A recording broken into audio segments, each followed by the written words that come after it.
dead for too long, speaking up at last, 'cause now the earth is crying out, and we must all respond by saying, let's work together, build, not destroy. Teach love and kindness to every girl and boy, 'cause the planet's home to all of us, and that's the song we bring. Hear the Raging Grannies sing.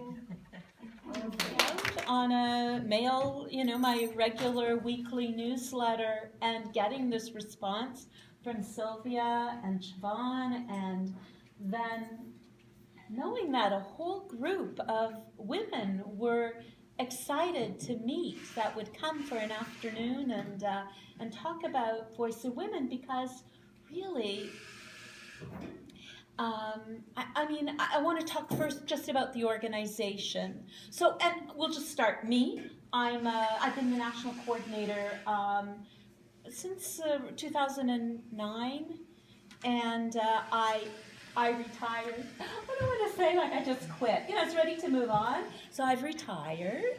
I love it. You get in your 60s, you can retire from anything, and it sounds so nice.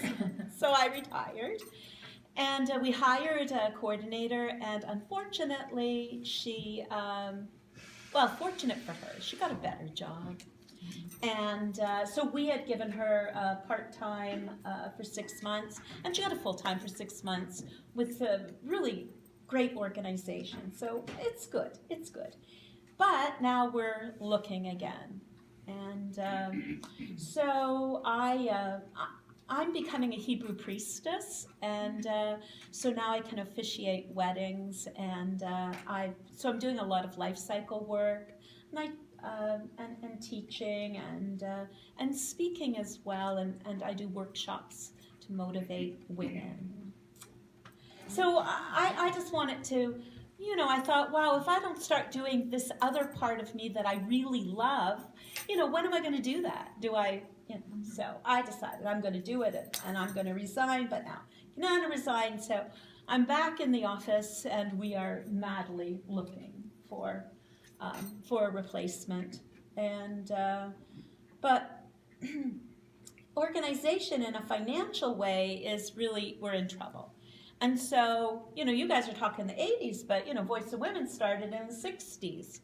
And in the 60s, we were 6,000 members. Some people say we were 13,000 because we were scared back then. And if you remember, Voice of Women started in the 60s collecting baby teeth, and that would have been my generation. Kids born in the 50s, they were collecting the teeth and found out that there was the residue from the nuclear testing, the strontium-18. Hey, what's that? 90? Yeah, I was just going to say I could be making it up because I just, But I was sounding smart until, anyway, they found it. And we made changes, and women did such amazing things. And it was a little more amazing than right now because, I remember my mom would never, she wouldn't have been allowed to do anything. Dinner had to be on the table at 5 and at 12. And, but the women in the 60s were like, we are not going to let our children be poisoned and die, and we are not going to be part of this war and this fear and this, we are going to make changes. So every time I watch, who has seen the Voice of Women film, the first, first 35 years or something like that it's called. I see it every year because we always show it at the summer camps, and usually if I have like a long-term volunteer coming in and like a student intern or something, I watch it. I cry every time. Every time. Because I'm like, oh my God, like they were so brave. And it's a different kind of brave to our activists today. But it really feels that because of what's going on in the US, that we're really, we're being strong again, and we're really caring. So Voice of Women is left as the only national feminist peace organization. We're the only one left in Canada that's national. So we still do have members, you know, coast to coast. When I went to live in Haifa and became part of the struggle, the talk of feminism, you know, I kind of had pushed it to the back. I mean, many of you were women working in the 60s and the 70s. I went to a job interview in the 70s and I really thought I'd kicked ass. Like I thought, yeah, I got this. And the guy says to me, you know, Sandra, I'd love to give you this job. You probably got, quote, you probably got more balls than any guy, but this is a man's job. What was the job? Radio sales. Radio sales. Advertising, not selling radio advertising. Radio advertising. Like, really?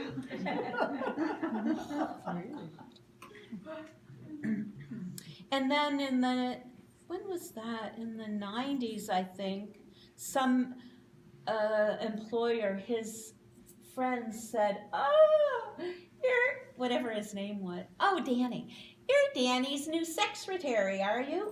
And like, you let things like, oh my God, you know. So, but I'd kind of passed, and, you know, I went to live in Haifa, and then I was really surprised.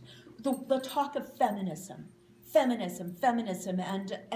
it's just so important there among both the Jewish women and the Palestinian women, and all the rest of us internationals coming in, and so I started thinking about it again, and I joined a lot of organizations there. I was part of Maxim Watch, they called us Grannies on Guard, were the women that would go to the checkpoints and monitor the checkpoints, and the Coalition of Women for Peace, Bat Shalom, and like just so many, and each one identifying as a feminist organization.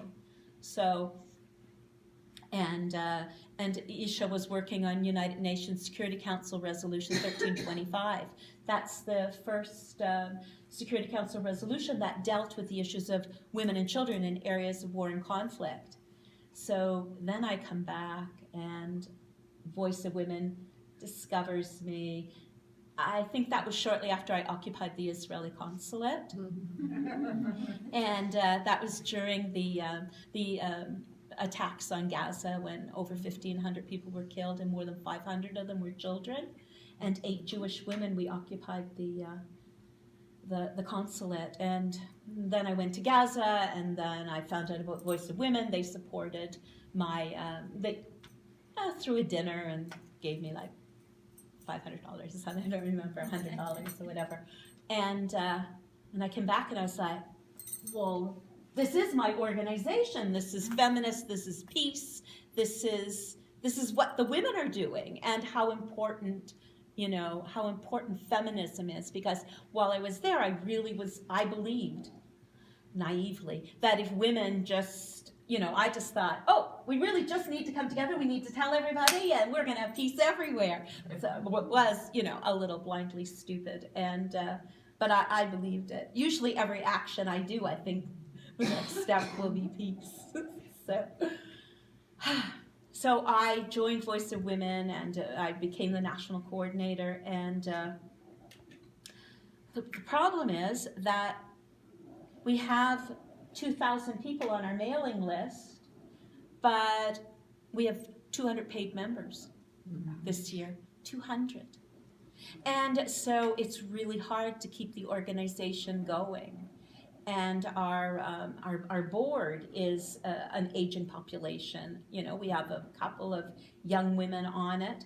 But, you know, there's a certain age I find women when they're just really too busy to be on boards, you know, or they're just, you know, we kind of, there's just too much going on in their lives. So I am worried. We are financially worried right now about Voice of Women, and thinking about how we're going to do it. And we want 2 new board members, but we're looking for those kind of women that will have that background in fundraising and I don't know, and membership. Like somebody who's really, really good at that. And I've been around, with the organization as the only employee, but I'm working 18 hours a week.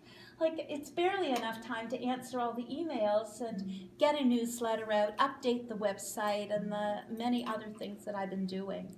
So I am appealing to you from that, and I really think it worries me. Our name is so powerful, and our messages are so important. And so we went lobbying just last month in Ottawa, and doors open for Voice of Women. And every one of you is Voice of Women. I want to be Voice of Women, and your voice is part of our organization. Like we're democratic and we're open, and in today's world, it doesn't matter whether you're in Edmonton or in Halifax. You can talk to each other face to face, with Skype and Zoom and all the other things. Facebook video, I find it's the best. So Does Voice of Women have an actual physical office? we do right now.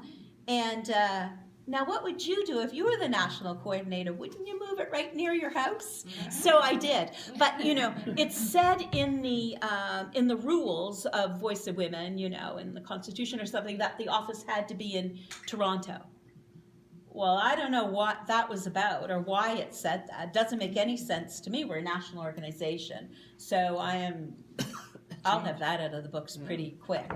But I found this office. I kept walking by it. So I was commuting an hour and a half every day to get to work. And at one point I was only working 10 hours a week. So I'm making, a 3-hour commute twice a week. It was ridiculous. But I kept doing it because that's where the office was. But every day I would walk by this other office that said, if your office was here, you'd be at work already. And it used to just bug me, And it was only $400. It said rent starting at $400. Anyway, we're there. But what is the difference where the office is? So I think let's find the best national coordinator. Let's find the best board members, and let's make sure that they're everywhere. So tell your really great people that there's a job opening, and I'll be part of that hiring committee, even though apparently former national coordinator shouldn't. Whoever made that rule, I didn't even know it. I'm going to be there. I'll be advocating for the best person. So I mean, most of the files I had someone volunteered. An archivist came in one day and volunteered to go through all our files, and I didn't even know there were archivists. Like people who actually, that's all they want to do is go through files. It's so bizarre. And so she did, and she went through everything. And we shipped off 10 bankers boxes to the National Archives. When she completed the project, they weren't taking. So we put them in bankers boxes in the old office, the one that we had through the United Church. We had it for 10 years. At $195 a month. Oh. Yeah, and then they sold the building, and they weren't making any money. It was a United Church thing. We appreciate that. And anyway, one day it was a conference, and the conference was in Toronto, and I left the conference, hurried back to the office to get all the stuff for the evening meal, and the evening, I think it was a Peace Awards or something. And I opened up the door, and the office had flooded on the freaking boxes. Oh my God. I was so upset. And so someone was with me, and we just started throwing open every box and spreading the papers everywhere. And I'm telling you, everything was saved. A little crinkly, but I was so worried. And the company replaced the actual physical box. So nothing was ruined. But I mean, that is, those things are from the 60s. Papers that people wrote, and I mean, so many things. So it's all in the National Archives now. Good. So, the work is done on a laptop and a backup thing. What do they call this thing? Hard drive. That, a hard drive. How old-fashioned. External hard drive. External. Maybe. Yeah, we need to get it on a cloud. Someone mentioned a cloud, but I really, at that point, I was like, I don't know what she's talking about. I'm just not going to say it. Go along with it. What I saw as the, urgent, I mean, of course membership is urgent, and I understand that, and the money, but I'm always worried about my own money, and so I just found it a little boring to go to work every day and worry about theirs. I really thought we're literally a dying organization. Like when I started, I was, I was 53, and I felt like a teenager, and I loved it, but that's not good. And I was like, we have got to reach the young women. Even if they don't have time to be volunteering and to be out in the street, we need to reach them. We need to get into the universities. We now have a chapter at University of Toronto, and we just started a new chapter called Play, P-L-A-A-Y. Don't make me tell you what it is. And because I'm not a teenager and I don't remember things, but it's in Nova Scotia. Youth organization just started in Nova Scotia, and they are really edgy, creative, on the street, making change kind of women. It's very exciting. So youth chapters are starting, and young women are interested, and this is our hope, because, we have to make sure that people carry the torch and keep it going, because much as we probably thought when we were 30 that we'd make the change, it really seems to be taking an awful long time. And so I'm excited. We do have, for the past 5-6 years, summer camps in Nelson, BC, and Ontario, and one in Halifax. And that really is bringing in young women, and they are staying, not every single one, but, a good enough percentage, and they're joining they're on the board, they're on committees, and they're starting their own chapters. So another good thing about chapters in your universities, to encourage you to do that, is then you get free space for meetings. You get free on-campus space. And if you do it really well, you'll get grants. We're still not good at that. So what I really want to talk to you about is, first of all, we finally have a draft on a feminist policy. And we just think that's urgent, and that our meetings and everything that we do is based on this feminist policy. And, basically that's listening to each other and being kind to each other, and I will be posting these online and sending it out in our newsletter shortly, but it's draft, and we do have a very slow-moving board. They meet once a month with great hearts, but holy man, it takes a long time for things to get through. But this is ready. And the other thing that they've come up with, I don't know if you've noted, but we've had the 12 peace priorities, and we had them in 2015 and 2016, and so we wanted to take a look at it. So we do have new priorities for this year. Basically, I'm just going to leave it out so I don't have to. But, we really have been involved in getting Canada to sign the new United Nations Treaty to prohibit nuclear weapons and show leadership for nuclear disarmament, and to stay out of American ballistic missile defense.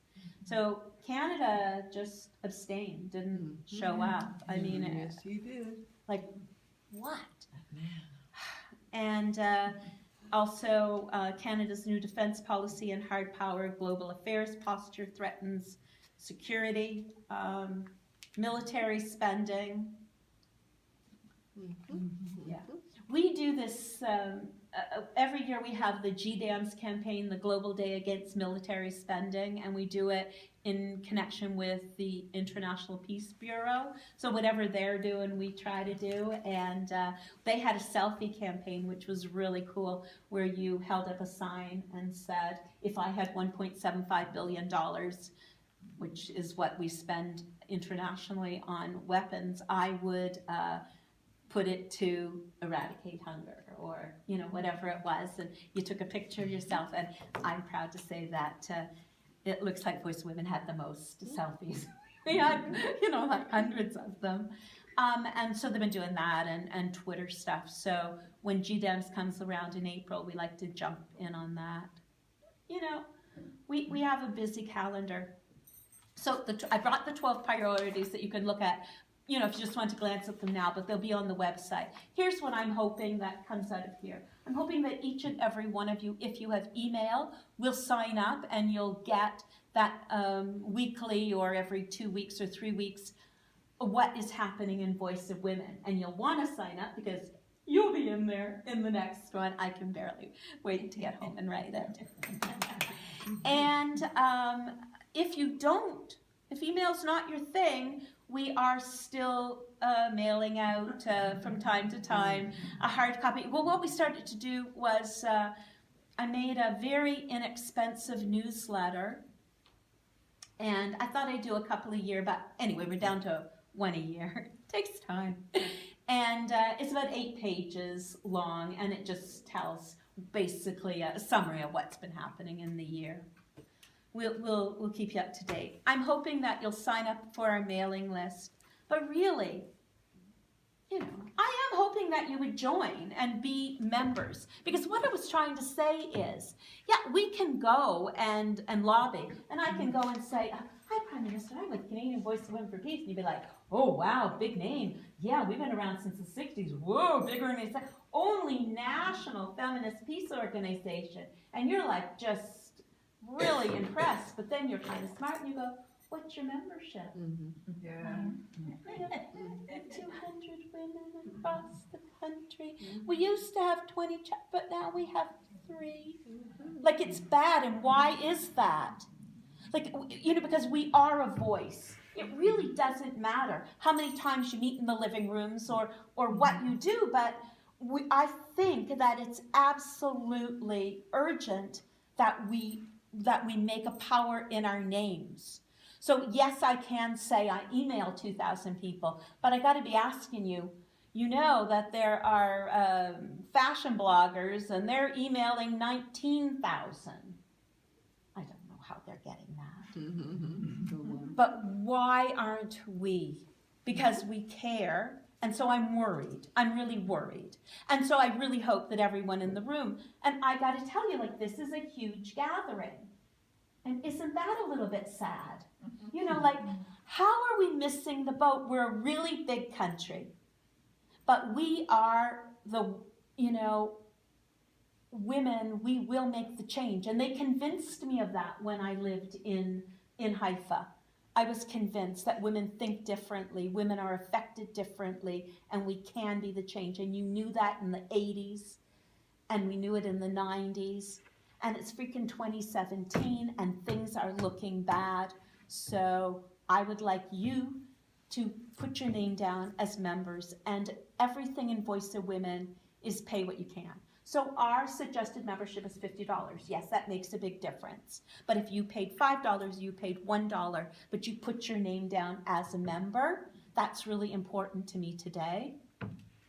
I don't get a commission. I'm not selling for myself, but I'm scared. I'm scared to see the organization die, because then who will be the National Feminist Peace Organization? Who will be it? And will it just die and be forgotten? And then will some guy who said, yeah, you had a lot of balls, but yeah, you didn't get the job. So I'm a little bit worried about that. Thank you. Thank you.